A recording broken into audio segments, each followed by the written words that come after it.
রাষ্ট্রায়ত্ত শিল্প বিক্রির প্রতিবাদে সমাজের বিভিন্ন স্তরের জনগণকে সঙ্গে নিয়ে সচেতনতা শিবির শুক্রবার সন্ধ্যায় উত্তর কলকাতার টবিন মোড়ে ব্যাংক বাঁচাও দেশ বাঁচাও মঞ্চের সভার আয়োজন করা হয়।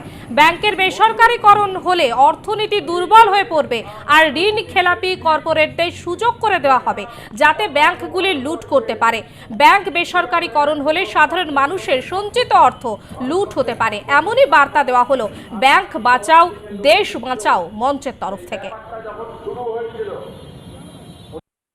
এই বার্তা দিচ্ছি যে আসন্ন নির্বাচনে যদি বর্তমানে কেন্দ্রে আসীন যে বিজেপি সরকার না ফিরে আসে, তাদের বিরুদ্ধে জনমত তৈরি করছি। কারণ তারা ক্ষমতা এলে প্রথমেই ব্যাংকিং ব্যবস্থাকে বেসরকারীকরণ করবে, ব্যাংকিং ব্যবস্থা হাতে তুলে দেবে আদানি আম্বানির মতো কতিপয় তাদের পছন্দের শিল্পপতিদের, যাদের লক্ষ লক্ষ কোটি টাকা ঋণ আছে, তাদের হাতে ব্যাংকিং ব্যবস্থা গেলে আগামী দিনে সাধারণ মানুষের টাকা সুরক্ষিত থাকবে না।